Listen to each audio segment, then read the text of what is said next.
This is our fifth episode of Hacking Growth this holiday season, our retail and e-commerce masterclass. We have two excellent guests today who I'm delighted to introduce you to. Brittany Beasley-Davis, who's Senior Manager E-commerce Site Merchandising for Purchasing Power. Brittany, thank you so much for joining us today. Absolutely. Thank you for having me. Thank you. And Jan Mark, who's Director of Europe and Latin America for VWO. Jan, thank you so much for being here today. Hi, Nick. Thank you. It's a pleasure. Really looking forward to it. And yeah, thanks for having me. And we are delighted to have you both. And you guys do both bring interesting perspective into a topic that I believe is more crucial and critical for e-commerce and D2C marketers specifically, which is search and product discovery. Before we maybe talk about that for a second, I would like to thank Netcore Cloud and Netcore Unboxed for sponsoring this masterclass series. If you want to learn more about Netcore or Netcore Unboxed, you can visit us at netcorecloud.com or netcoreunboxed.com. And one thing I'd like to mention as we kick off this discussion is you can currently go to netcoreunboxed.com or unboxed.com and download a copy of some brand new research just published last week from Forrester, their inaugural study on product discovery and commerce search, done by their lead analyst, Emily Pfeffer. It is a great piece of research, again, inaugural piece of research from Forrester or Wave on the topic. Netcore Unboxed, delighted to debut as a leader from Forrester, but you can go download a copy of this research and dig a little deeper into why this is such a hot topic, not only for us as marketers and merchandisers, but also from an analyst perspective. I'll tell you that other analyst firms are coming out with other reports on the topic soon too. But with that, Brittany and Jan, thank you very much for joining us today. Let's take the conversation, maybe kick it off with on-site search. Again, initial research coming from Forrester on the topic. From your guys' perspective, and maybe Brittany, we start with you. Why is really exceptional on-site search more important now than ever before? Yes. You have a thought on that? I do. So right now, more than ever, the traffic on site is predominantly mobile app. And customers are shopping on the go. They're ordering products while they're multitasking, laying in bed. And site search helps get the customer to the product quickly and easier. A lot of times it's easier than your taxonomy menu. So with that, when you are able to reduce the number of clicks that it takes the customer to get there, you will increase your conversion.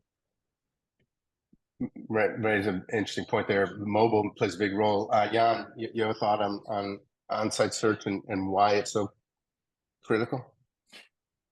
Well, I think most online channels have one particular deficiency. They are offering a huge variety of different services and products, so huge, more than in a physical store, and all at once, and they're all around you. That's one thing. And then given that on a mobile phone, I only have 2 milliseconds or 10 seconds maximum of awareness. So what do? If you do not have, let's say, a fast track to the product that really matters to the client, you lose the client. It's just in vain.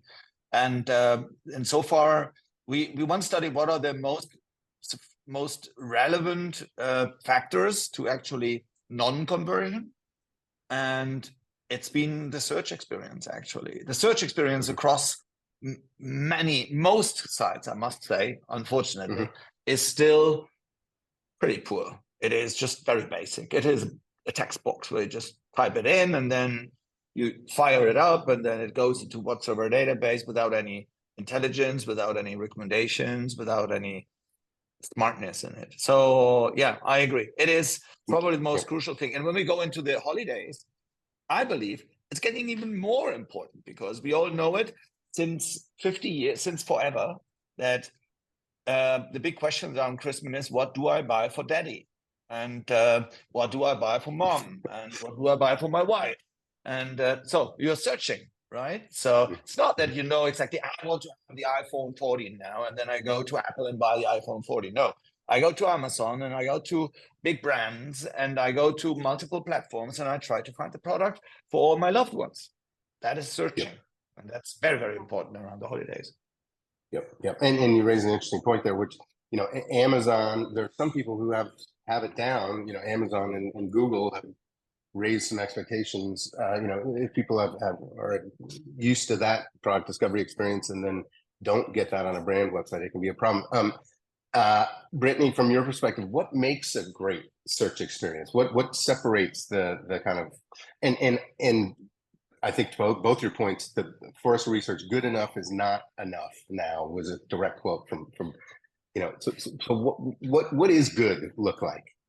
Yeah, so I think good is that set it, forget it mentality, and it's no longer good enough. So in my career, the exceptional search experience starts with really understanding queries and rewriting them through merchandising. And so with that, I am merchandising top queries, high velocity items as you're going into holiday. The key things that your merchandising team or the marketing team is going to be pushing during that season, when merchandised correctly, will increase that conversion. And when we have done the work, the return is much greater than the level of effort.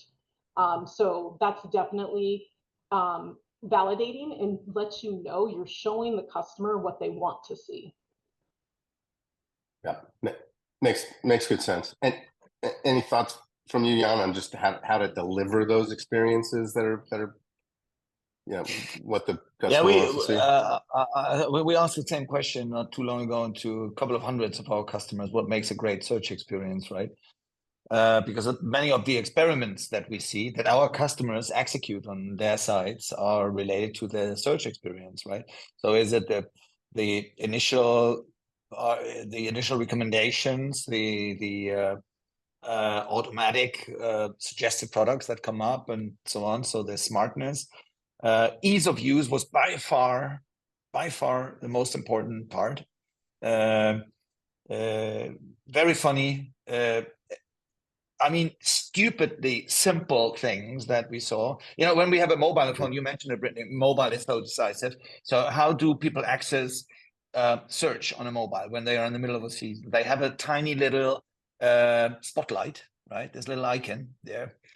And this was searched against the alternative to putting in the upper part, instead of the spotlight, a little box where they put search. Right. Guess what? There was, I think, 20% of people who don't understand that spotlight means search. Can you imagine this? I mean, we are digital natives, and we are, or we became digital natives.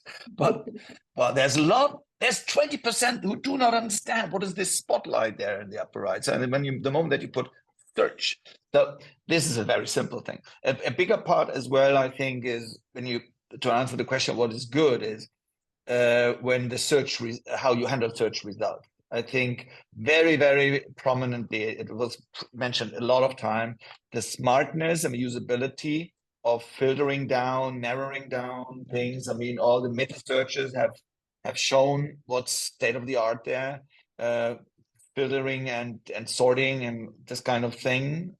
So that's equally important, I think. Yep. No doubt.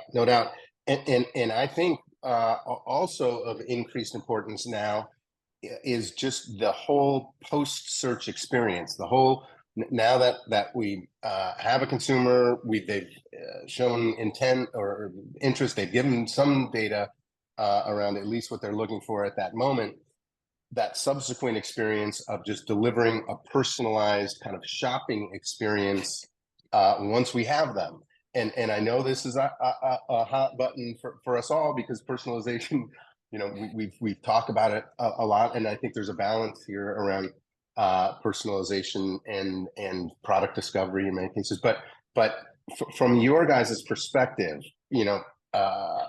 what are the big opportunities? How important is it for us to deliver personalized experiences?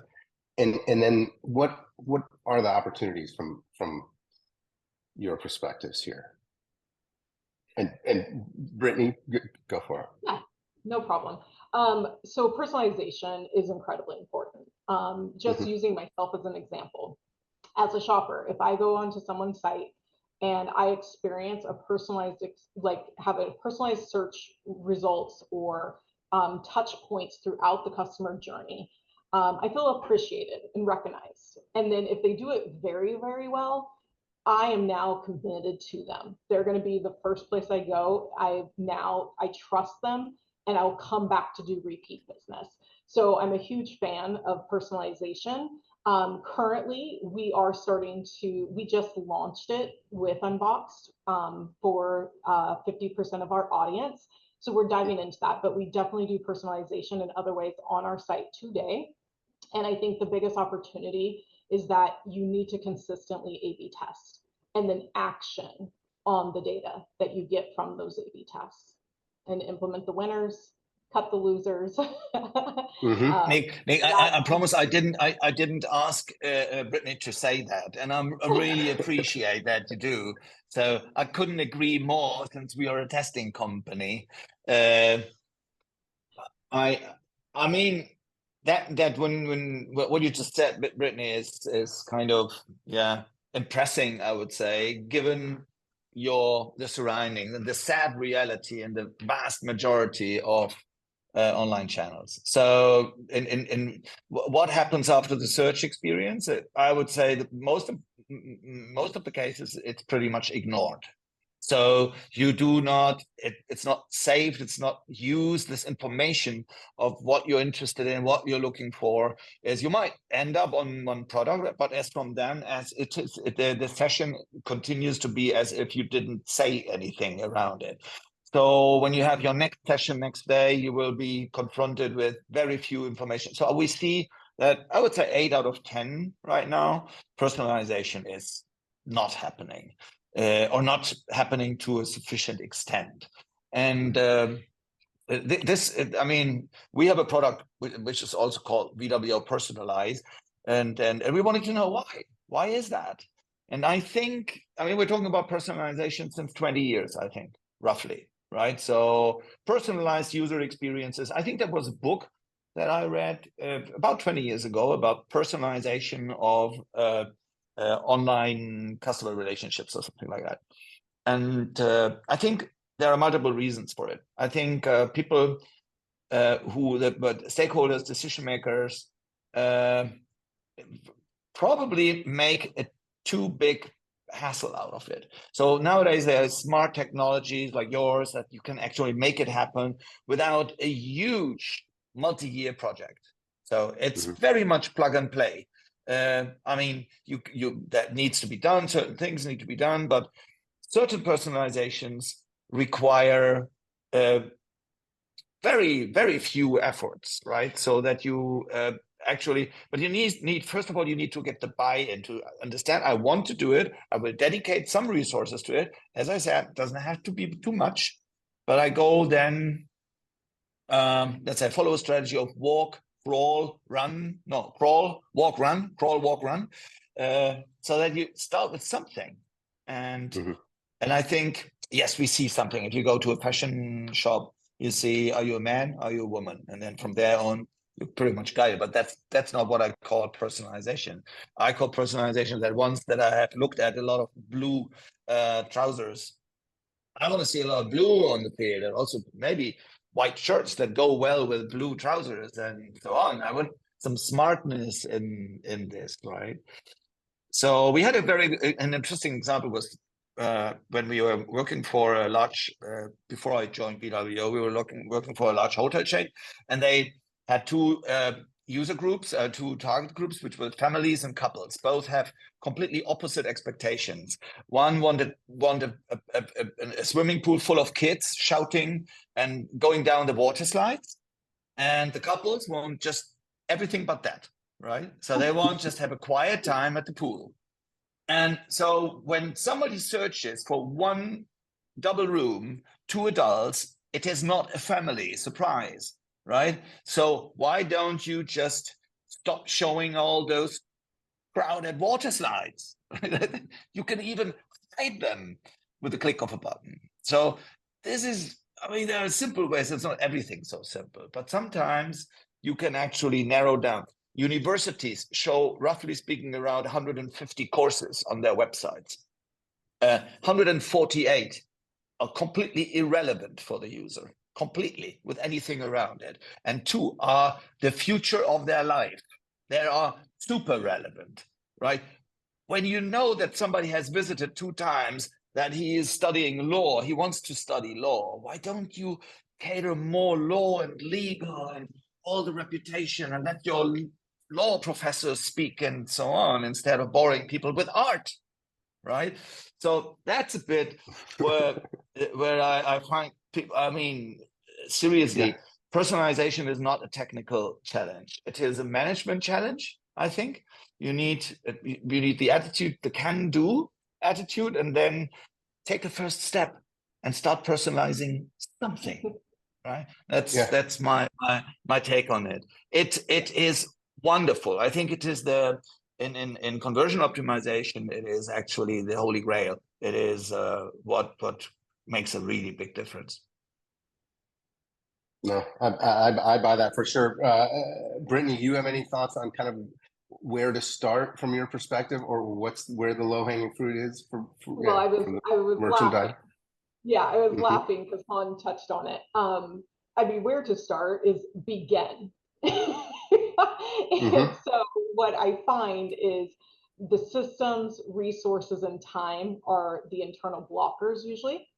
And so it's really taking the time with the limited resources you have and dedicating that to collecting the feedback, optimizing the data, setting those queries. But the minute you begin, what I have found is you get so involved in the data, you get to see your results almost in real time, that then you slowly start to dedicate more time to it.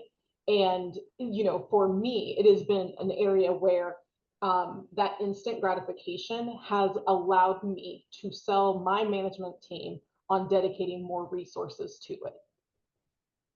Yep. And you hit the nail on the head too, like pointing just to the return on the investments there, because it's not often cheap, right? I mean, we do have now technology to enable but there are blockers from a data silo perspective, or just a resource constraints perspective. And any other thoughts from you, maybe, Jan, on why people aren't doing it today? Or are they just being lazy? Are we lazy as marketers and we're just okay with the status quo? In some. No, I don't think so. I don't think so. It's probably the decision-making processes are not always the best around these subjects, and I think we have to. We as technology firms, we have to. It's partly our fault, because we have to point out and show that it can be done, and that it is not rocket science, and then the first simple steps can be done without huge investments of time or money, right? Yeah. I would say, if I take, for instance, the example that I just said, that you have a university where you have 140 completely irrelevant courses, you can at least on mobile, start hiding some of them that the user isn't interested in, right? That is a matter of I would say I'll do this in less than an hour. Including the installation of the software. So, and I don't know what I can't say what exactly goes on, but the decision processes are more made for IT projects, right? So, and then before they get involved in this, then it requires some study and research and and there's a budget, and so things get we have more and more young companies, let's say strongly growing young brands. They work differently. They said, okay, let's try it. Okay, how much is it? Now there's a free trial. You can try it. No money. How much do I have to work? How many resources do I have to dedicate? Okay, 3 hours. All right, let's do it. Talk to so and so. So this is not happening in large corporate groups. That there, it's more like let's have another meeting, and then there is a, I mean, I don't have to tell you. I hear you loud and clear. I hear you loud and clear. Your guys' perspective here on can we go too far? Can we personalize too much? I will tell you, we did a consumer survey very recently, just came out of the field, and have some data around the fact that oftentimes consumers feel creeped out by personalization, or can feel creeped out by and maybe turned off. Is there a balance that we can play here, or any tips and tricks for personalizing in a way that does not elicit those potentially negative feelings? And you have a thought on that, Brittany? Yeah, my gut is that we can't personalize too much, and I only say that because with personalization right now, we have phones that the minute you talk about something to a friend, it's in your Instagram feed in 2 seconds. That's where it gets creepy. So what I feel like is on a site search platform, you aren't going to get that creepy. Right. It's going to be specific to their shopping habits in that session. So then with that, I think it is, though, a balance. Really, again, I'm an analytics nerd. I like to look at the data, and based on that data, do I want to let my personalization carry that out, or can I let my product discovery, merchandising, handle it? And so if we have something that's running on personalization and it's doing great, I'm going to leave it. But then if I have something on product discovery that's not doing so great, I'm going to try personalization. So again, that's that whole testing and really listening. So then that is making sure that you're checking in. So I check in weekly, I have my monthly and my quarterly, and therefore from that data will then be able to decide what that proper balance between personalization and product discovery is. I'm a big percent to total also. So finding that what percentage should personalization be. So keep building it until you net out, and then you find your proper level and what that should be. So is it 60-40? Is it 70-30? Like, your data will tell you that. Makes very good sense. And yeah. Besides the relation, I think is the way you communicate things really matters. So I think transparency is key here, and you can really turn around things if you explain this very openly, right? So including inviting people to leave, let's say, to leave their preferences. I mean, not forcing them into endless forms, but you can say, hey, we can try to figure out what you might like. Would you like that or not, right? So let them opt in or opt out of these personalized experiences, right? So, but explain the benefits of it.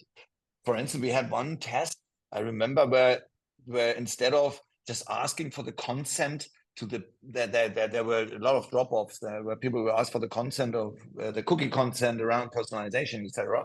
So, and they changed the wording. They had the legal part still on it, but they changed the wording and said how nice it is to make you save some time. So let us help you save some time, and we come up with some suggestions that you might like.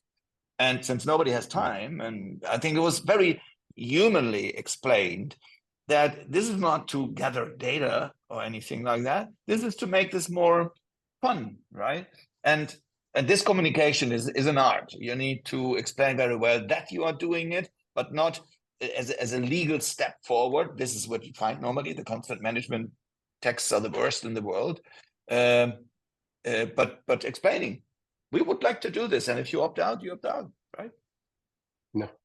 No, makes very good sense, and I think, yeah, you guys both hit on a key point there from my perspective, which is just providing value, right? Providing a lot of utility to the end user, being customer centric in these approaches.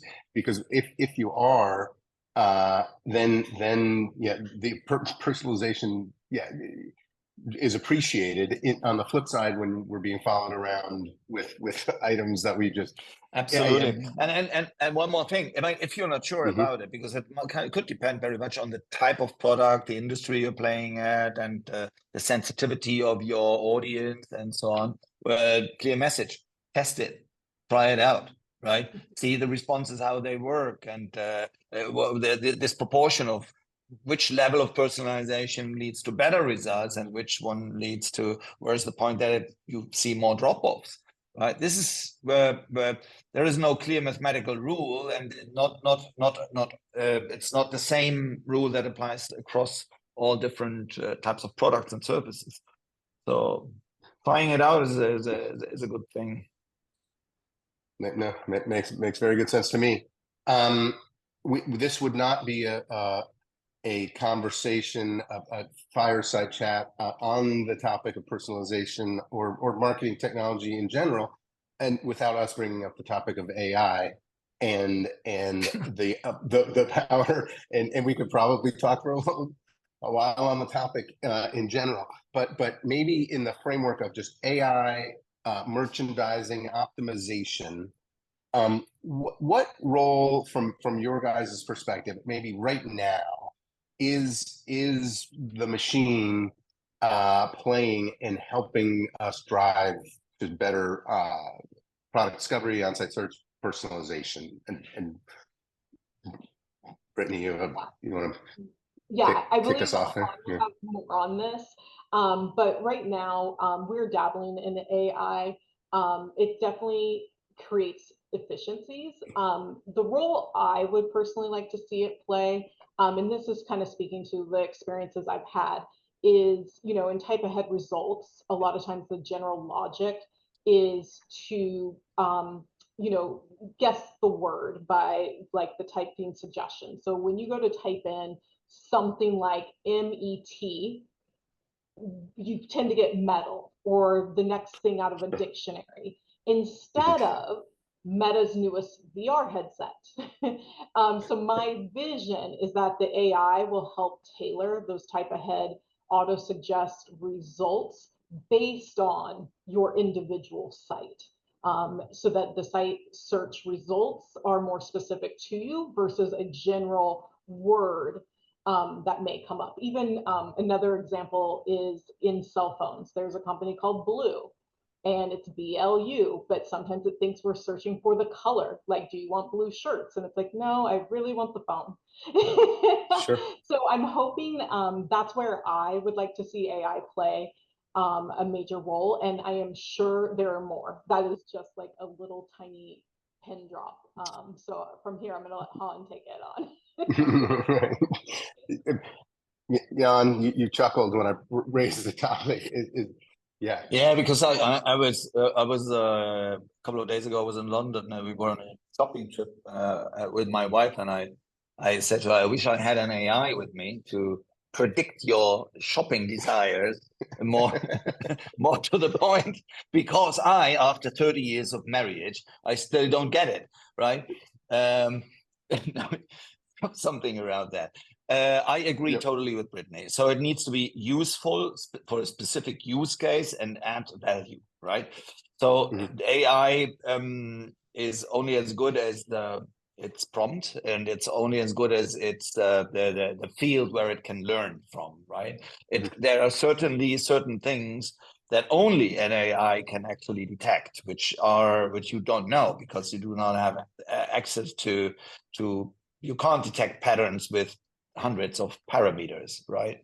And we have seen things that there are some things that are going into this direction, where they detect that, for instance, it's not only the behavior on your particular site is taken into consideration, it is also taking into consideration what it sees out there on other sites, and is continuously learning from there, and then catering other stuff to you because of what your competitor does, right? So if you are offering product XYZ, and suddenly similar products are offered with a 50% off from one of your major competitors, maybe the AI could detect that it's not such a good idea to list this first, right? So I think there's a lot of value in it. I also believe that I really don't like that in all pitch decks we are in all pitches we are asked, is there an AI in your product? Right? I mean, seriously. Lots of technology companies they tend to be, they feel kind of obliged. There needs to be some AI for something. I mean, it will play a vital role. We have a big AI department.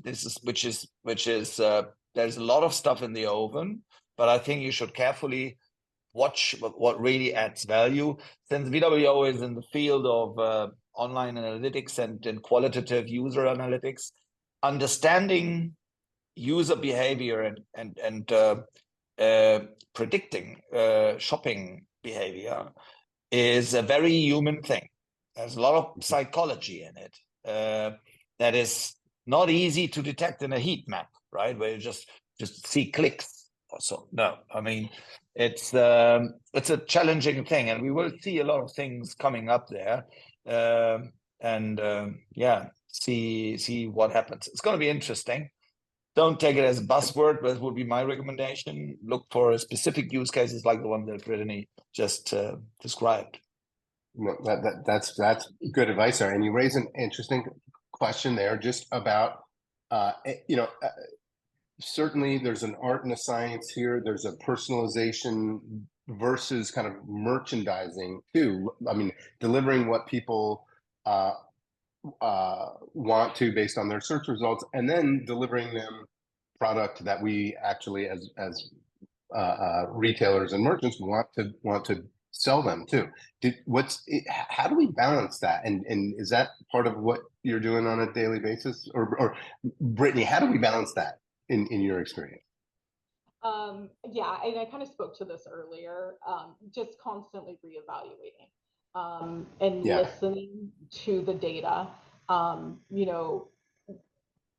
Yes, there's some gut play, and Han, you even mentioned there is some psychology, and so sometimes when you are merchandising, it's to aesthetically make the results page look better. But then once that has been implemented, just really looking at what is my conversion, what is the orders and the demand that's tied to that, and is it working? And if it's working, then you are showing the customer what they want to see. So, I'm constantly reevaluating and looking for trends or patterns, especially as we go into the holidays. And sometimes what we may do for holidays is slightly different than what we do for the rest of the year. Yeah, makes perfect sense. We do have a bunch of questions here, and I want to make sure we get to them. But Jan, as any tips, tricks to leave the audience with before we get into questions, just around getting these efforts, personalization efforts, testing, optimization efforts up and running, and or scaling what we have now, if we've begun to kind of get our feet wet? Well, I think one recommendation, we said it, the search experience is a vital part of the shopping experience, and it's being even more vital during the holiday season. That's one thing. The other part is, and I can repeat it again and again, just get started, right? So do not make this a project of 2024. Start now, start tomorrow, give us a call. I mean, I'm happy to jump on a call, and I can share some best practices around it, what our customers do in this particular field and how they got there. And I can tell that the related optimization is and slash personalization is easier than people think. So I can only encourage people to get started. It's September, 6th of September. So we still have a couple of months going before we are finalizing this holiday season. That's good advice. And to your point, we don't need to do everything at once. We can take a crawl, walk, run. Yep. Take baby steps. I love it. We have a bunch of questions here, and maybe I can try to condense a few together. But this first one's a good one around just gift buying holiday season. You're most likely searching for what you're buying gifts for. You're buying to help you decide what you want to buy for them rather than the product you already know you want to buy. In this scenario, how can brands support their customers making those decisions? And so maybe is there a difference between kind of product discovery and on-site search during the holidays versus the rest of the year when people are potentially buying more for themselves versus gifts? Is that do you, in your career, have you guys different strategies being used during the holidays, Brittany? Absolutely. Yeah. Really, the strategy or the strategies around holiday is focusing on those giftable items. So some of it is market research. What are the top giftable items this year? Some of it is knowing, okay, we might have an influx of the male shopper for the female. So serving up the perfume gift sets.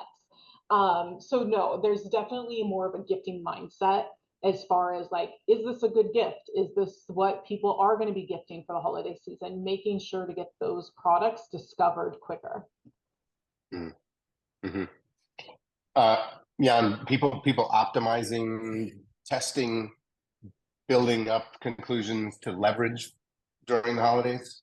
Is that a But first of all, I think it is detecting these let's say gift shoppers in a certain way, because these are the ones which are not shopping for themselves with a pretty homogeneous expectation you could cater to. So, but when you detect the user that is continuously jumping between men, women, and electronic gadgets and fashion for women, obviously you have a shopper there. So you can define rules that to find them. It's possible that you can detect this particular segment of multi-person gift shoppers, right? So once you know them, I think it requires I mean, you can help them navigate between the one or the other thing. Some very smart brands, they support favorite lists.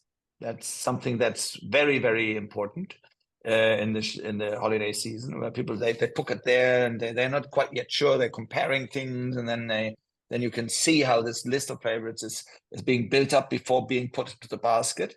That's a key thing. If you don't have a favorite list, talk to your agency if you can get it activated, because most shopping system, it is there, you just don't have activated it. And I think for the holiday season, it's quite helpful, so that you reduce while people are navigating and searching and finding and so on, that they are narrowing this thing down before finalizing the purchase. It's also, we realized that given we can see that it takes more sessions, so it's a multi-person decision process. So they put it into a favorite list or whatever, and then they don't finish the purchase because they talk to someone else. So sharing shopping lists is also a vital thing. Very, very successful if you can create and share wish lists with others for obvious reasons. I think wish list comes from Christmas, no? I think it is. Originally, the wish list was what you pass on to Santa Claus, right? Well, isn't it? There we go. Exactly. All right. And yeah, and we have more people playing that role of Santa Claus now than ever before. But a great point there, and a great tip for the audience. I think another question here, which kind of plays into that, is just the simplicity of the overall experience. And this attendee is asking about the simplicity of the search experience being a UX problem more than a search problem overall, and getting our opinions on this. But maybe just zooming out on that whole question, in the overall shopping experience, I do believe that UX, the kind of customer experience, is more important now than ever. We hit on it with the search and discovery just not good enough, not being enough. But I think I think that rolls right from product discovery through post-purchase, it being an issue. You guys agree with that? Absolutely.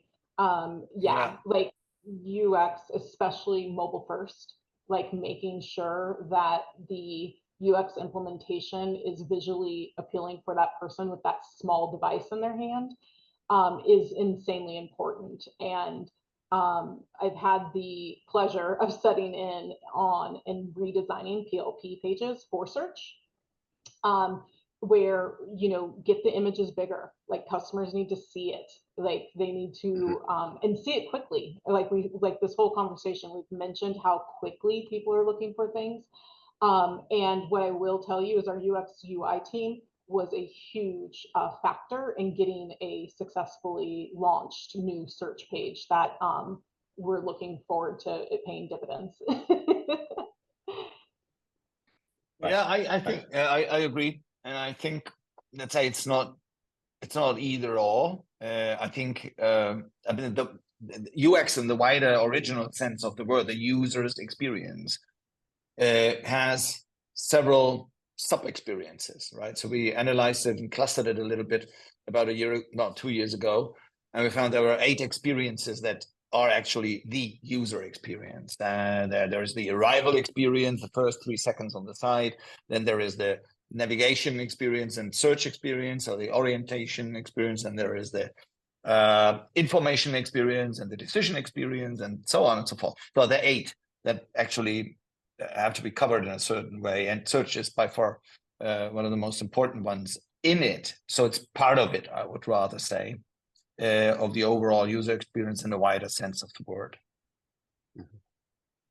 No, makes good sense. We have another very interesting question here about how can brands recover the shopping experience if a shopper's search leads to 0 result, which is not something I've thought of necessarily. I will tell you, I have on oftentimes, I'm not a great speller, and oftentimes if I search on a brand website with suboptimal search, a poorly spelled word will return 0 results, which is an issue that I think really good search, exceptional search tackles a little bit. But thoughts from either of you guys on how brands can recover the shopping experience if a shopper search leads to 0 results?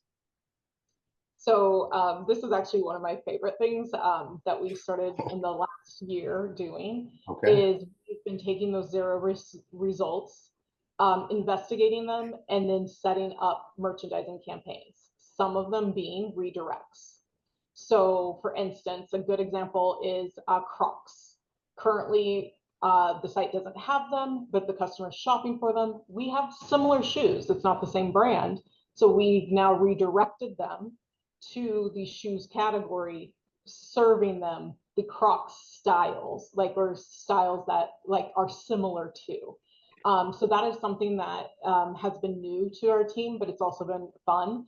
Another thing we do is serve it up to our merchant team, because it's a great way for new product strategies.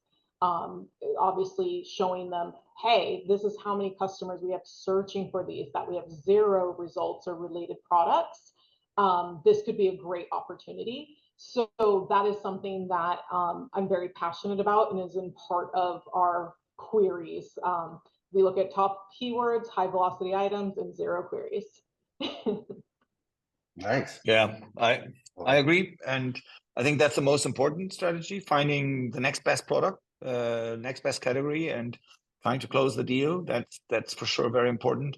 Another, which is not exclusive, it's combinable, is if a product is in heavy demand and you run out of stock, you can just grab the lead and say so. They will come in very shortly, probably during the next coming days. Let us send you a message. Shall we send you a message when our stock is refilled? So that sometimes works. It's a little bit more cumbersome. Depends on the brand in a certain way, especially with high value brands. People don't mind, right? So if they buy watches or a particular e-bike, and the version with a stronger motor is not in, people are ready to accept, okay, it's going to be there shortly. Okay, I'll leave my credentials there. That's Mhm. also a very good. Worst thing is saying 0 results, try again. that's obviously not the best way. But the next best product is definitely the most successful strategy there, I would say. No, I like it. Something we didn't hit on, and something I'm not an extreme expert on, but privacy and privacy concerns. Since we're taking consumer data, since everything works in tandem with affinity and product catalog, how do brands address privacy concerns when it comes to personalization? And are there privacy issues that are top of mind for either of you guys as marketers and merchandisers, and that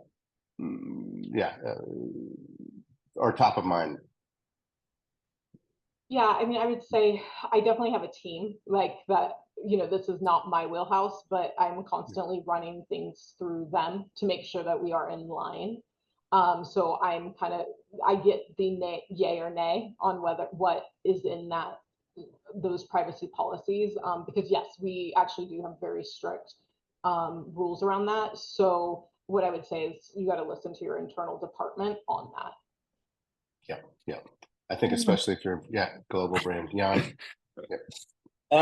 Yes, but I would say of course you need this. Ultimately, you need their go ahead for whatever you do there, and so on and so forth. But privacy beyond that, I mean, very often we tend to make privacy and compliance a legal subject, right? So you have to be compliant with certain rules, and privacy rules need to be respected, and da da da da da. But the other dimension that you can look into it is the human part. Privacy protection can be a competitive advantage if you take this seriously.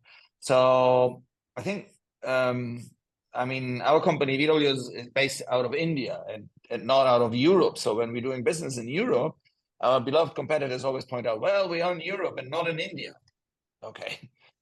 We have looked very much into it, not only from the legal standpoint, but we also looked into it from a marketing, from a human perspective. So I think it is also something that has to be communicated in a very open way and smart way. It needs, let's say, consent is a good thing, right? If you find the proper words for it, it doesn't have to be a technical restriction, this annoying clicks and so on. I think, yes, we did our homework on the legal side and so on and so forth. And now we are working more the privacy thing. Well, first we worked on it on the product design. So we do not collect any personal identifiable information. And now it is more that we need to work this into our marketing. We take this seriously. We want privacy being protected. I think we all want this now in a certain way. In Europe, unfortunately, it has become the cookie consent banners and so on and so forth. They have become an annoying factor, and people are really kind of tired of it, right? So sometimes I wonder if our lawmakers, I mean, they did it was in good faith, but sometimes I wonder if it's balanced, right? So we are GDPR compliant and so on, but I think the next version of GDPR, I would ask the users and then draft the law around their expectations. I would bet my right arm on it that a lot of people would prefer less interruptions in their session just because you have to comply with this certain legal obstacle. I think we embrace it, and now the biggest challenge is to make it more human. That's what I would say. Makes very good sense. I buy it for sure. Another good question in here around where does predictive data fit into this? Most of the talk around search is after someone's performed a search, but what role does predictive data play here? And is there a role for personalizing maybe anonymous users or people coming in for the first time? Do either of you guys have a thought on that? Yeah, I do know there's a huge opportunity for predictive data, especially with a challenging catalog. A lot of times that predictive data is based off of your catalog, and if you are not seeing the returns you need, it could be the way your data is in the system. So that's where we start to look into our data governance, how we are feeding the data into the system, and what could we do better to make the predictions more viable.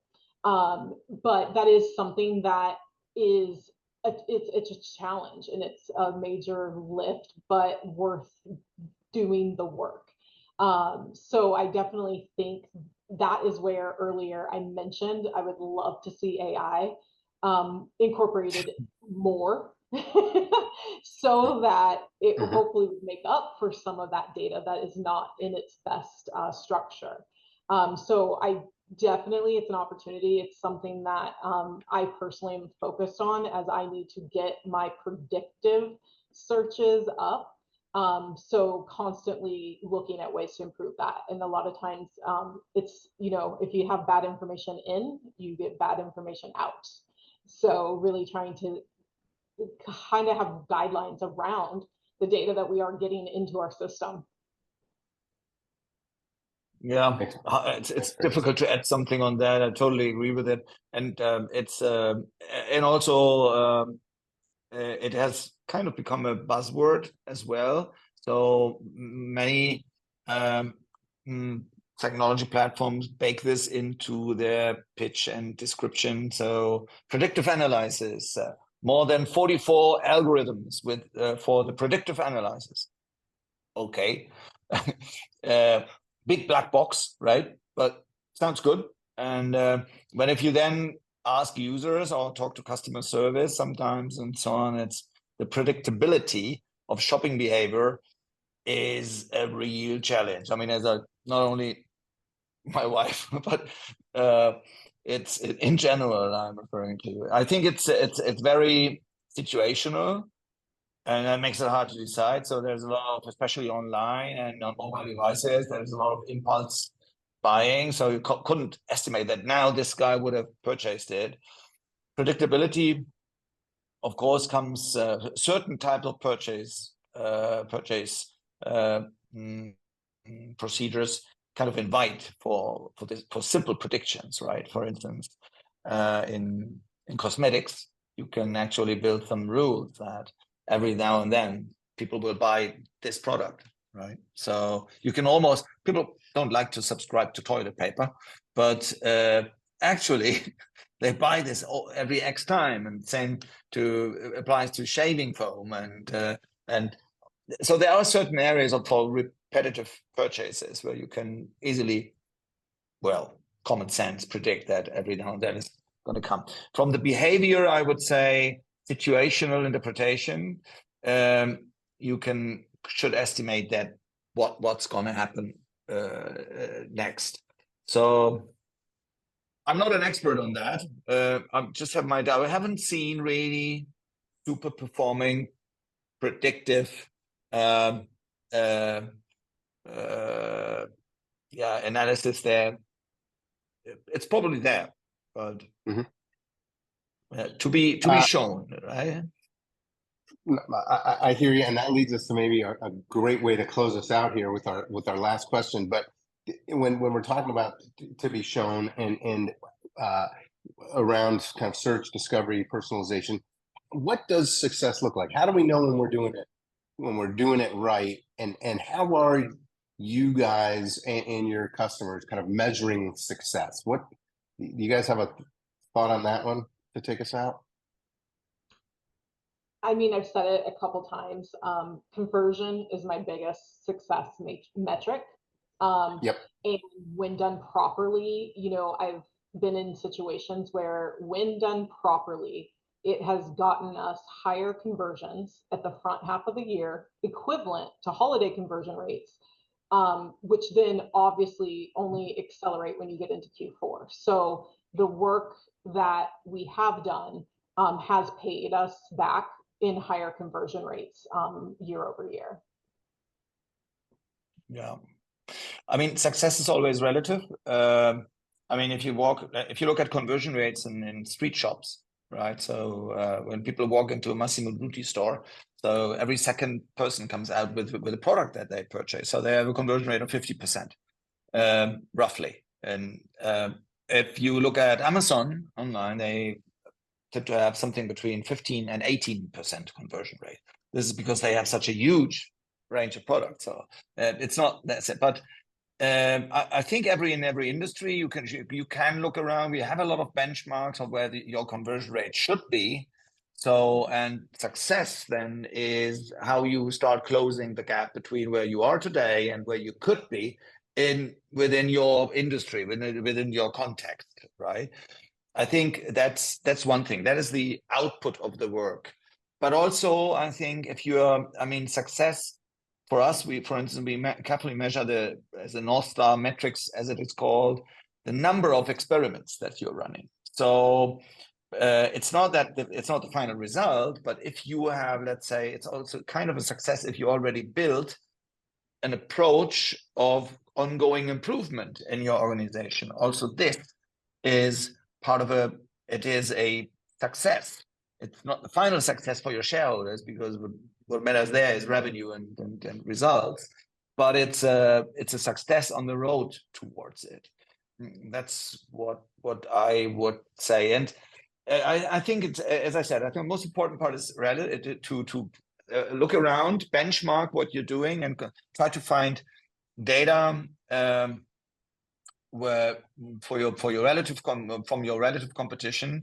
I mean, there's a lot of data out there. You can also talk to us. We do see conversion rates in many different industries, and then try to point it out. I mean, this is now 2023, and where do you want to be in 2025, and that's it. I like it. I like it very much. Sometimes success is getting started. My goodness. Yeah, I mean, I would really say if you're not getting started, you're just watching there and say, oh my God, how do we do this? And so on and so forth. So getting started is a success, right? It's the first step. I think that's been a great theme from both of you today. And one place to get started with some incremental data is to go to unbxd.com and download the latest Forrester report. Some great stuff featured in there. Brittany, thank you so much for joining today. It was a pleasure having you. Jan, thank you very much. It was really a wonderful session, and I'd like to thank everyone who joined us here live today, as well as everyone joining on demand. Wishing everyone a wonderful afternoon. Thank you, guys. Thank you very much. Thank you. Goodbye. Bye.